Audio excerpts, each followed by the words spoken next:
ओम श्री गणेशाय नमः। ओम सर्वे मंगल मांगले शिवे सर्वार्थ साधिके शरण्ये त्र्यंबके गौरी नारायणे नमस्तुते। आज हम माता रानी के 6ठो अध्याय एवं धूम्रलोचन वध के बारे में आप सभी को बताने जा रहे हैं। इन्हें ध्यान पूर्वक सुने। मैं सर्वंगेश्वर भैरव के अंक में निवास करने वाली परोपतकृष्ट पंग्यावती देवी का चिंतन करता हूँ।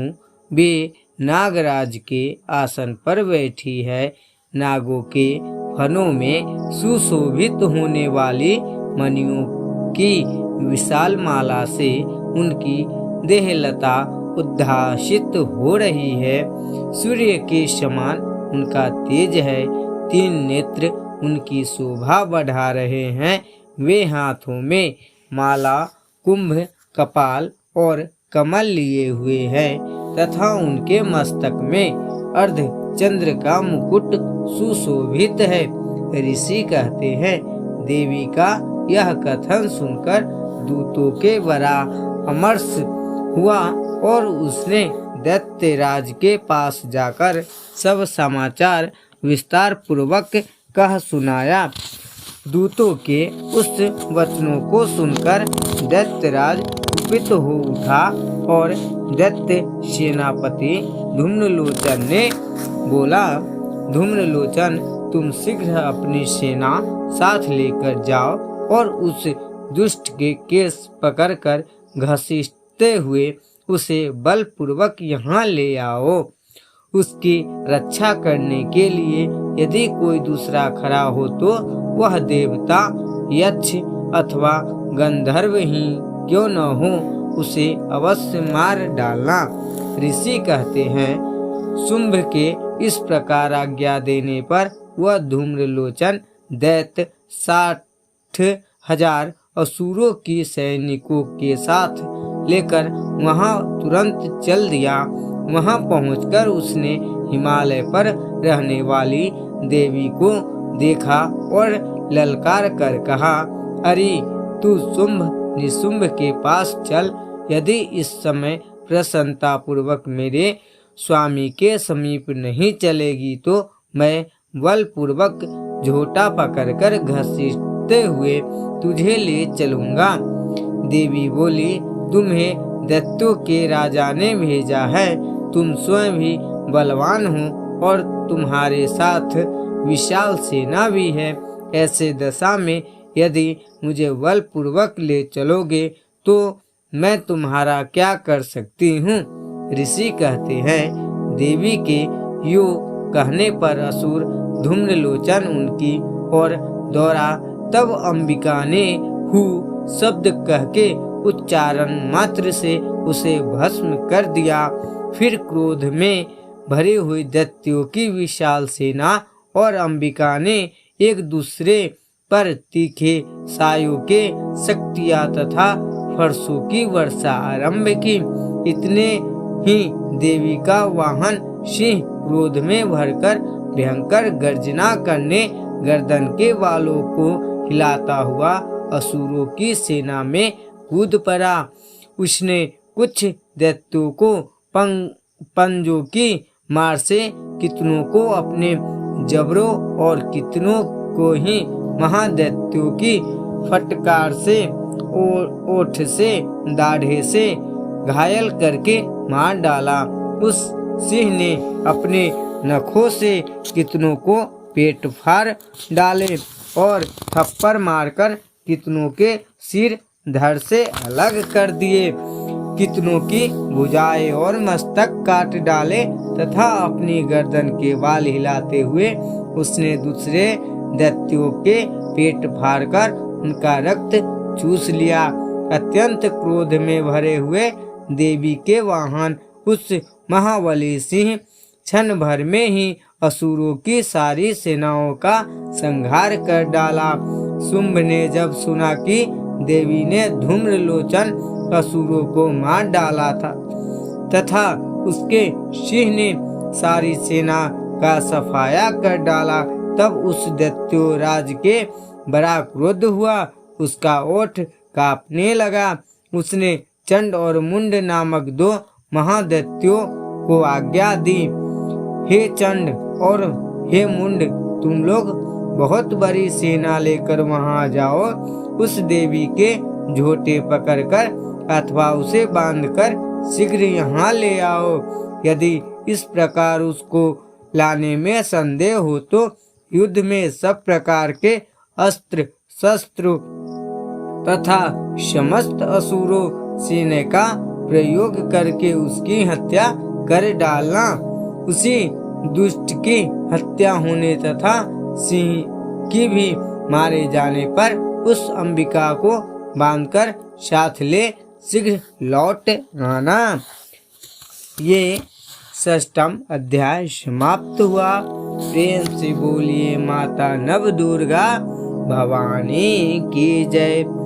7वां अध्याय मैं मांगी देवी की ध्यान करता हूँ। जय श्री गणेशाय नमः। नवरात्रि 7वां अध्याय चंड और मुंड वध। आइए इन्हें हम प्रेम पूर्वक सुने।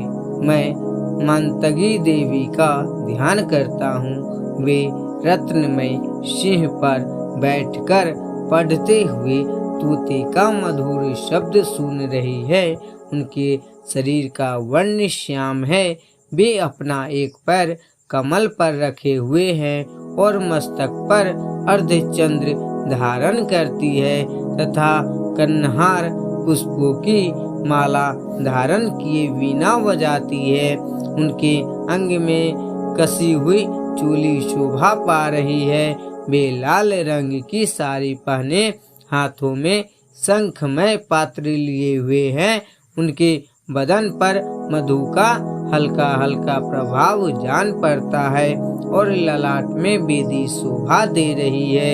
ऋषि कहते हैं तदअंतर शुंभ की आज्ञा पाकर वे चंड मुंड आदि दैत्य चतुर्गिनी सेनाओं के साथ अस्त्र शस्त्रों से सुसज्जित हो चल दिए। फिर गिरिराज हिमालय के सुवर्ण में ऊंचे शिखर पर पहुंचकर उन्होंने सिंह पर बैठी देवी को देखा। वे मंद मंद मुस्कुरा रही थी। उन्हें देखकर दैत्य लोग तत्परास्ते पकड़ने का उद्योग करने लगे। किसी ने धनुष तान लिया, किसी ने तलवार संभाली और कुछ लोग देवी के पास आकर खड़े हो गए। तब अंबिका ने उन शत्रुओं के प्रति बड़ा क्रोध किया। उस समय क्रोध के कारण उनका मुख काला पड़ गया, ललाट में भौहें टेढ़ी हो गई और वहां से तुरंत विकराल मुखी काली प्रकट हुई जो तलवार और फांस लिए हुई थी। वे विचित्र खड़गवान धारण किए और चित्त के चर्म की साड़ी पहने नरमुंडों की मालाओं से विभूषित थी। उनके शरीर मांस सूख गया था, केवल हड्डियों का ढांचा था जिससे वे अत्यंत भयंकर जान पड़ती थी। उनका मुख बहुत विशाल था। जीव लप लपाने के कारण वे और भी डरावनी प्रतीत हो रही थी। उनकी आंखें भीतर को धसी हुई और कुछ लाल थी। वे अपनी भयंकर गर्जनाओं से संपूर्ण दिशाओं को गुंजा रही थी। बड़े बड़े दैत्यों का वध करती हुई वे काली देवी के बड़े वेग से दैत्यों की उस सेना पर टूट पड़ी और उन सबको भक्षण करने लगी। वे पार्श्व रक्षकों, अंकुशधारी महावतों, योद्धाओं और घंटा सहित कितने ही हाथियों को एक ही हाथ से पकड़कर मुंह में डाल लेती। इसी प्रकार घोड़े, रथ और सारथी के साथ रथी सैनिकों को मुंह में डालकर वे उन्हें बड़े भयानक रूप से चबा डालती, किसी के बाल पकड़ लेती, किसी का गला दबा देती, किसी को पैरों से कुचल डालती और किसी को छाती के धक्कों से गिराकर मार डालती थी। वे असुरों के छोड़े हुए बड़े बड़े अस्त्र शस्त्र मुंह में पकड़ लेती और रोसों में भरकर उनको दांतों से पीस डालती थी। काली ने बलवान एवं दुरात्मा दैत्यों की वह सारी सेना रौंद डाली, खा डाली और कितनों को मार भगाया। कोई तलवार के घाट उतारे गए, कोई कट्टास घसे पीटे गए और कितने ही असुर दांतों के अग्रभाग से कुचले जाकर मृत्यु को प्राप्त हुए। इस प्रकार देवी ने असुरों की उस सारी सेनाओं को क्षण भर में मार गिराया। यह देख चंड उन अत्यंत भयानक काली देवी की ओर दौड़ा तथा महादैत्य मुंड ने भी अत्यंत भयंकर बाणों की वर्षा से तथा हजारों बार चलाए हुए चक्रों से उन भयानक नेत्र वाली देवी को आच्छादित कर दिया। वे उनके चक्र देवी के मुख में समाते हुए ऐसे जान पड़े मानो सूर्य की बहू तेरे मंडल बादलों के उदर में प्रवेश कर रही हो। तब भयंकर गर्जना करने वाली काली ने अत्यंत रोषों में भरकर विकट अट्टहास किया। उस समय उनके विकराल बदन के भीतर कठिनता से देखे जा सकने वाले दांतों की प्रभाव से अत्यंत उज्जवल दिखाई देती थी। देवी ने बहुत बड़ी तलवार हाथों में ले हाँ का उच्चारण करके चंड पर धावा किया और उसके केस पकड़कर उसी तलवार से उसका मस्तक काट डाला। चंड को मारा गया देखकर मुंड भी देवी की ओर दौड़ा। तब देवी ने रोष में भरकर उसे भी तलवार से घायल करके धरती पर सुला दिया। महापराक्रमी चंड और मुंडो को मार गया देख मरने से बची हुई बाकी सेना भय से व्याकुल हो चारों ओर भाग गई। तदंतर काली ने चंड और मुंड का मस्तक हाथों में चंडिका के पास जाकर प्रचंड हट्टास करते हुए कहा, देवी मैं चंड और मुंड नामक इन दो महापशुओं को तुमसे भेंट किया है।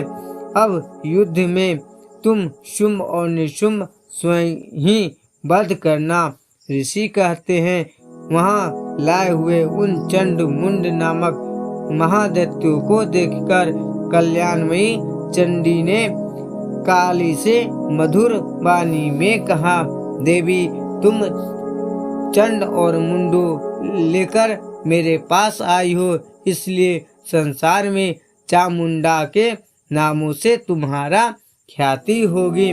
इस प्रकार श्री मार्कंडेय जी पुराण में सर्वांगिनी मनोवंतरिक कथाएं अंतर्गत देवी महामत्स्य चंड मुंड बंध नामक 7वां अध्याय संपूर्ण हुआ। प्रेम से बोलिए माता रानी की जय। माँ वैष्णवी माँ चंडिकाए की जय।